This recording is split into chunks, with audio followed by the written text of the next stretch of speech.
Hey y'all. We've been talking a lot about the votes and the recent midterm elections, and I wanted to share y'all something I've seen on a show called Real Money with Velshi. It goes with my first post about dark money, and I'm going to showing you how that money, that dark money, or how money in general affects how you vote. While they need you to vote, the ads they put out and the money from where these ads are placed, you'll get to see where the money trail goes. So voting is only the small part of the process. It's where that money goes, or where that money comes from, where the money is legally coming from, and where money is illegally coming from, or not so legal yet. But I'm gonna show you exactly what I've just seen, and I'm gonna try to share with you. It's kind of long, but I hope you sit through enough of the video to actually see what I'm talking about.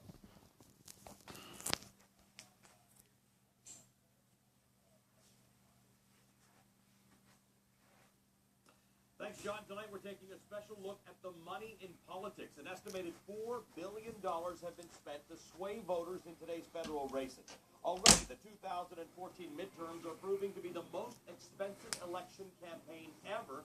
Tonight we're digging into the money behind the races and the people behind the money. I'm Velshi, and this is a special edition of Real Money.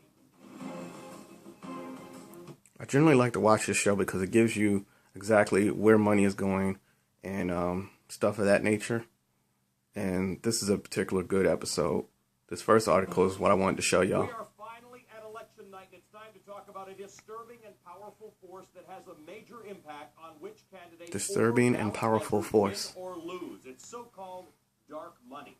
That is money that nonprofit groups spend on campaign ads and other things to try to influence your vote. Non-profit groups, mind you, he's saying that's doing this. Non-profits, not regular corporations, non-profits. Now, where they fund it, you'll see.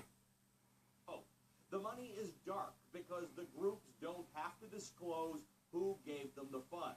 Dark money's been around for years, by the way, but the floodgates opened when the Supreme Court decided the Citizens United case back in 2010. That decision I did not know about the Citizens United case. It just goes to show you how much news they actually give you for proper stuff. And this is why I like watching it. Aljezeera America, despite its name, it's tend to be biased and not lean left or lean right in normal politic news. It just gives you news and asks you to take a side with the news they give you.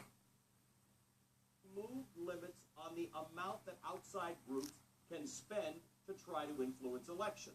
In 2006, for instance, dark money accounted for $5.2 million in campaign spending during that election year cycle. By 2012, it had shot up to well over $300 million. 2 years on, Americans are at the polls again, and dark money spending has surged to even greater heights. Here's a primer on who's driving the flow of dark money and what it's buying. $24 billion. That's how much the government. See that company? Patriot Majority USA. Mark Pryor, your votes. Americans for Prosperity. Cotton would even raise the Medicare eligibility age. It's officially the darkest midterm election yet. An analysis by the Center for Responsive Politics found a record $170 million in dark money has been spent this election cycle. That's $170 million that ain't going towards health care, programs to help the underprivileged inner cities, all these rec centers that are closing in the cities, but somehow guns can make it to the streets. You see what I'm saying? It's just little stuff as you start to see the big picture. That's some $40 million more than was spent 4 years ago. And it's a sum that's paid for more than half of all election ads. But, you know, we can't raise minimum wage. Aired by outside groups. Dark money used to not be a thing up until a couple of years ago, and then the Citizens United versus Federal Election Commission Supreme Court decision came down in 2010, and ever since then, dark money has become a bigger and bigger portion of the overall political money spending that's been going on from election cycle to election cycle. But what exactly is dark money? Simply put, it's the political spending by certain nonprofits that can't be easily tracked or sourced. These organizations are created through the IRS and called 501c4, 5, or 6 groups. These are nonprofits.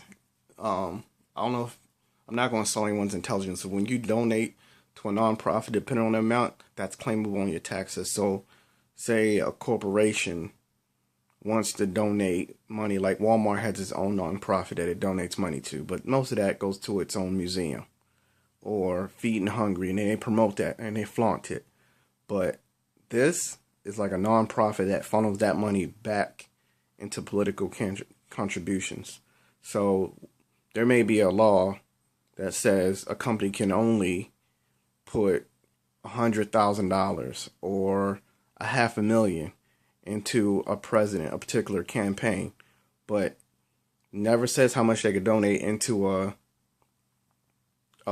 charity, and that charity in turns spends that money on political ads for that party. So you can pretty much see where this is going. So where they say, okay, we can only donate $500,000 to the political campaign right off the rip, we can donate another $4 or $5 million to this nonprofit, and then this nonprofit will spend that money on whatever candidate we say. So you basically are already being bought because these people have invested their time, their money, millions and millions of dollars. So they're already bought once they get there. So that's what I'm saying. If we keep the money and we start funding the money from our end or pull those ideas to us, then you start getting policies and things being changed for yourself. Because they're already in debt by the time they get to Congress. So your agenda just doesn't matter. They got to make you think your agenda matters so you can vote for them and vote for certain things to go through. But they're already in debt by the time they get there with all this political spending. They can receive unlimited sources of funding from corporations, individuals, or unions. They don't have to report to the Federal Election Commission much of the money they spend on political ads, and unlike political action committees or super PACs, they can keep hidden exactly where or from whom they're getting their funding. There's no way to tell whether that group is being funded by a union, whether it's being funded by a corporation, whether it's a conglomeration of individuals, whether it's a very narrow special interest. In the galaxy of dark money, right-leaning groups still dominate. But look, it could be funded by anybody.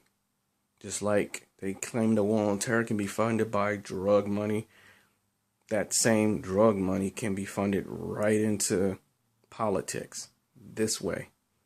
You know, those high cartels that you never see get on TV unless they start killing off a couple of congressmen or somebody like that. They just fund their money into a non-profit. And then that's more money that non-profit can spend on getting their political candidate. So you see where this money trail is going at.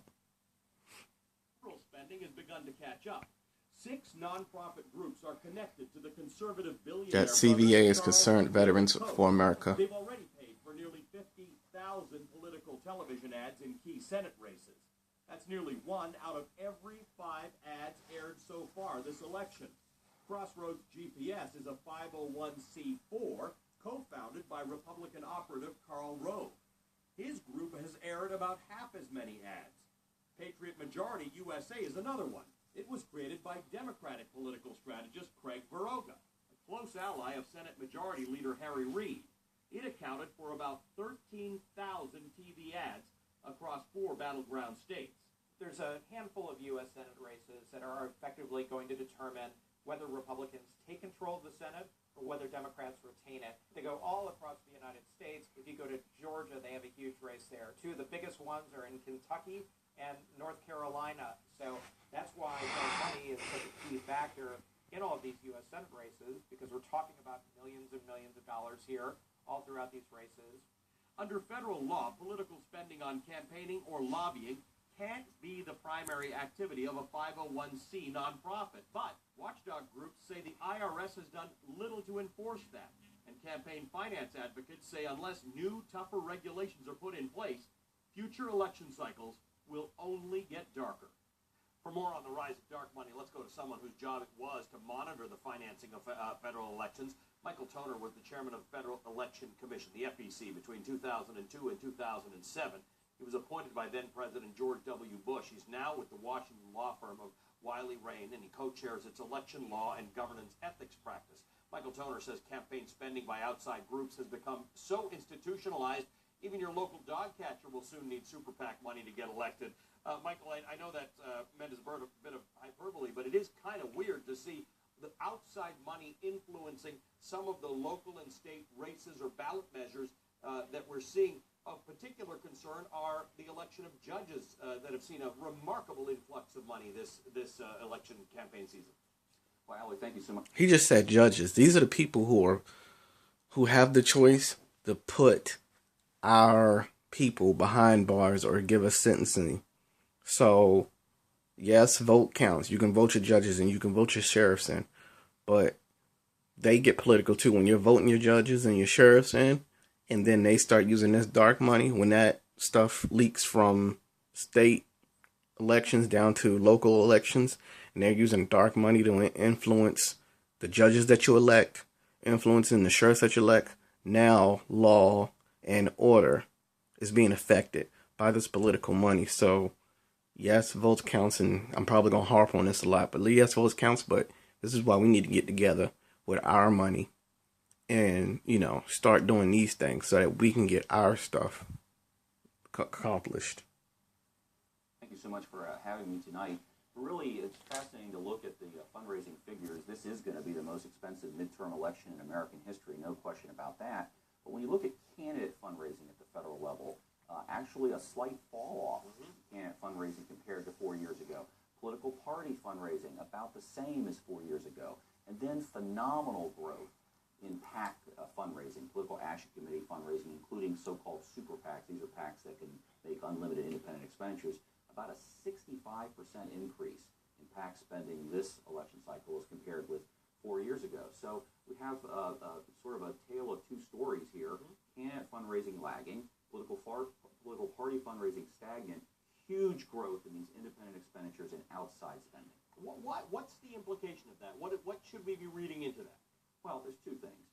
There's been a running debate in Washington, as you know, about whether there ought to be a more libertarian campaign finance system. For example, perhaps a system similar to the Virginia model of campaign finance, where there are no contribution limits to candidates, to political parties, to PACs, and then disclosure, and the public can sort out how comfortable they are with different donors and where the candidates get their money. Very libertarian approach. Or having tighter restrictions at the federal level than we currently have. But right now, we're somewhere in between, sort of a hodgepodge. And if you're a candidate running for federal office, you really are handicapped by tough contribution limits, right? $2,600 per person per election is all you can receive, and no corporate contributions. And so how do you try to keep up with entities that can raise $500,000 checks a day? It's very hard for these candidates to keep up. What's your sense of the return on investment in all of this money that's going in? I mean, when you look at the pie chart, there's still a lot of money coming from candidates and parties, because that's historically where it all came from. But as you said, it's either stagnant or shrinking, and this outside money is getting substantially bigger. Is there a return on this investment for the people who are making these donations?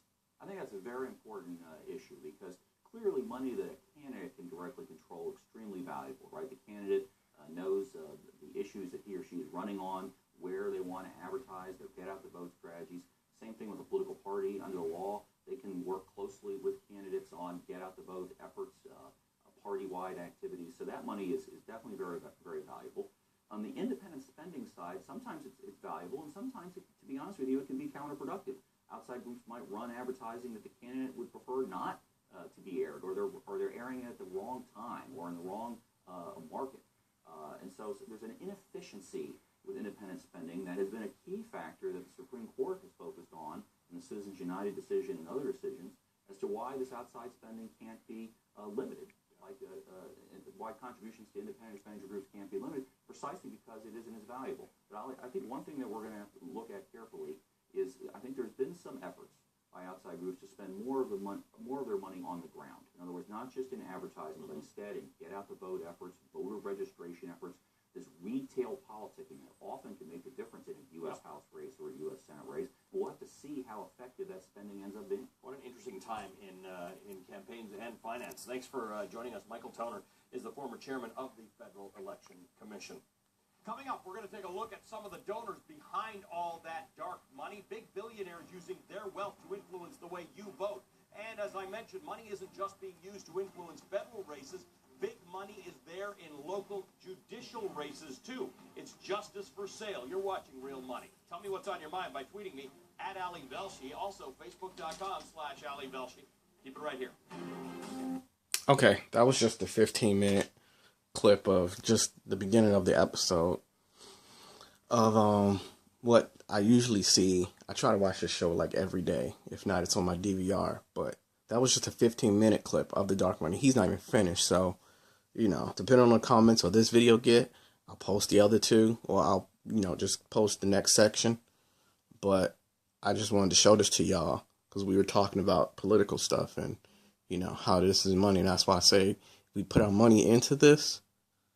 You can create a 401. You can create a non-profit that actually does non-profit work and can actually donate money to these political campaigns. And they know that it's coming from you. So it's not like we can come up with a non-profit and, we can actually do good by non-profit standards, and we can actually donate money without cost to a contribution. And then they know that the money's coming from us. So when they do get in office, when we do vote for them, or they do get elected, whether we voted for them or not, then we be heard because they know we spent our election money on them, and we spent our money on their campaign, and all we got to do is the next time just spend it on the other guy, then whoever is going to do it. We got to understand money is what makes this move. So people are very moved by the TV, and if we can control the TV by these ads and these campaigns, then that's how you do it.